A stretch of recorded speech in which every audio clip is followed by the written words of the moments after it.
ભાજપની શિસ્ત સમિતિની કમલમ ખાતે બેઠક મળી હતી। પક્ષ વિરોધી નેતાઓને કમલમ ખાતે બોલાવવામાં આવ્યા।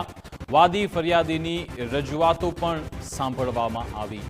તો કમલમ ખાતે ભાજપની શિસ્ત સમિતિની બેઠક મળી। જે પક્ષ વિરોધી નેતાઓ છે એમને પણ સાંભળવામાં આવ્યા, એમને બોલાવવામાં આવ્યા। પક્ષ વિરોધી પ્રવૃત્તિ અંગે એક રિપોર્ટ તૈયાર થશે। શિસ્ત સમિતિ દ્વારા પ્રદેશ પ્રમુખને રિપોર્ટ સોંપાશે। રિપોર્ટના આધારે શિસ્ત ભંગના પગલાં લેવાશે। સ્થાનિક સ્વરાજ્ય ચૂંટણીની ફરિયાદો પર કાર્યવાહી તેજ। પક્ષ વિરોધી નેતાઓ કાર્યકર્તાઓ સામે કાર્યવાહી શક્ય છે।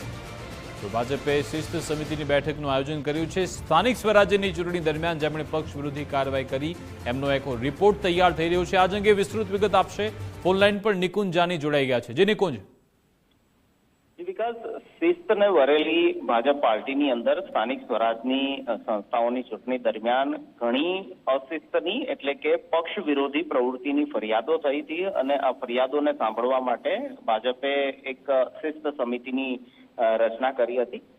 પ્રદેશ કાર્યાલય કમલમ ખાતે આજે શિસ્ત સમિતિની બેઠક મળી હતી, જેની અંદર સ્થાનિક સ્વરાજની સંસ્થાઓની ચૂંટણીમાં પક્ષ વિરોધી પ્રવૃત્તિ કરનાર નેતાઓ અને કાર્યકર્તાઓને સાંભળવામાં આવ્યા છે।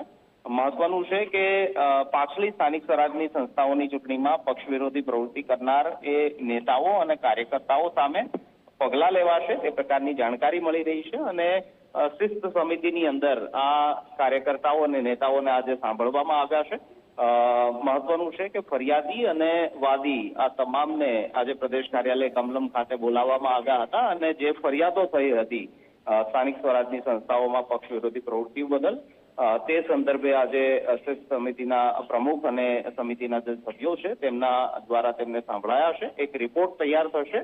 આ રિપોર્ટ પ્રદેશ પ્રમુખને સબમિટ થશે અને તેના આધારે પક્ષ વિરોધી પ્રવૃત્તિ કરનાર એ નેતા કાર્યકર્તાઓ સામે પગલાં લેવાશે। બિલકુલ આભાર તમામ જાણકારી આપવા બદલ।